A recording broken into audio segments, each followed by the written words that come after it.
Karibu.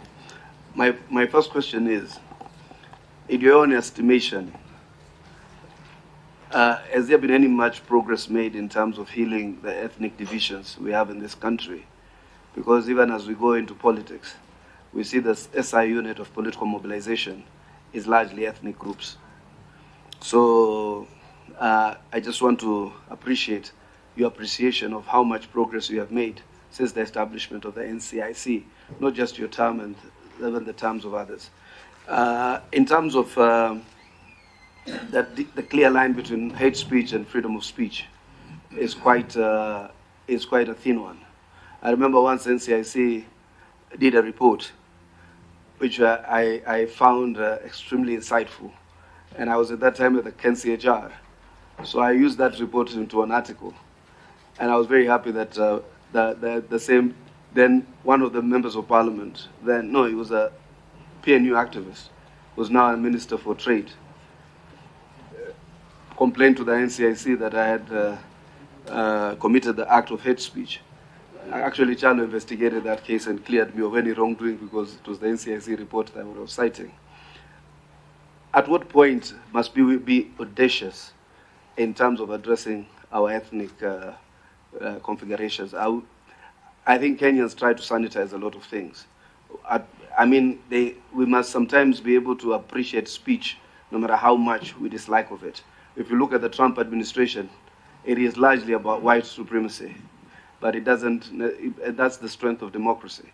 I should be able to stand up and sometimes pinpoint the problem as it is.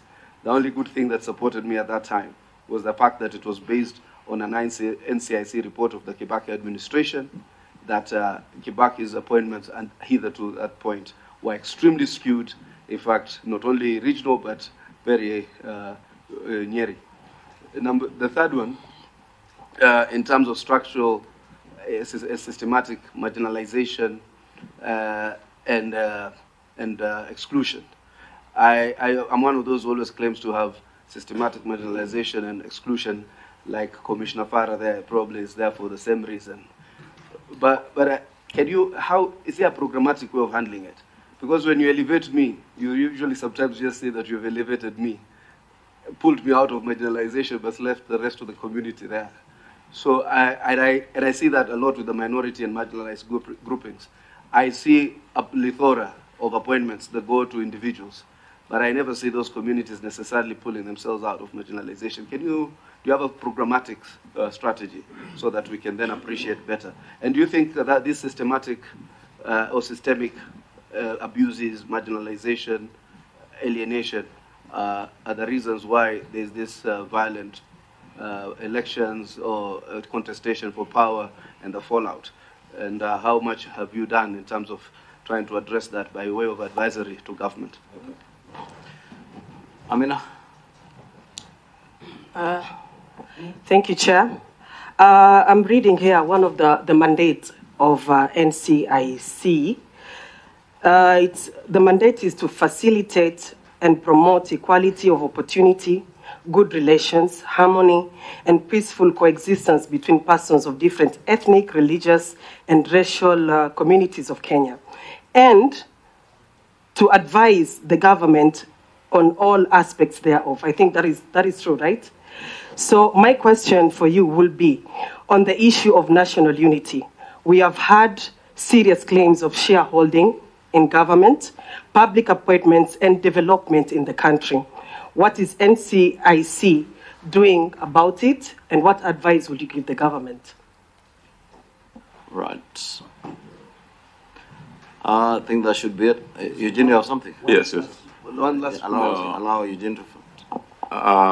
Thank you. I think just picking up from what Honorable Amina has said, under Article 131(2) of our Constitution, the President is supposed to be the symbol of national unity.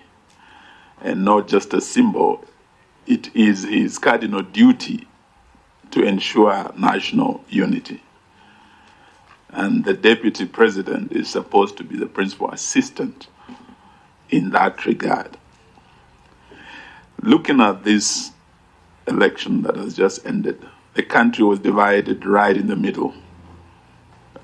half of the country went yellow for Kenya Kwanza, the other half went blue for Azimio. And after the elections, instead of dialoguing, we went to the streets.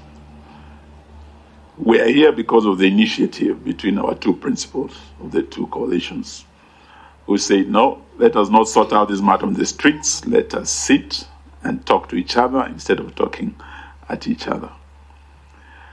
What Amina is asking is where we have the principal deputy actually undermining these very talks and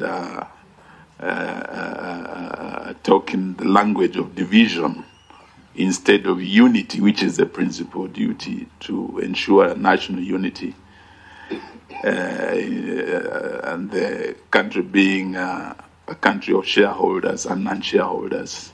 If we were to go that way, half of the country will be shareholders, the other half will be non-shareholders. What have you done, particularly and specifically with the utterances made by the Honorable Rigathi Gachagua? Not once, repeatedly. We haven't heard from you. And if you have taken steps, we would like to know from you what those steps are. Okay. Just one comment. Chairman Reverend Kobia, I've known you since the Mfungamano days. Are you sure you really want to implement the TGFC?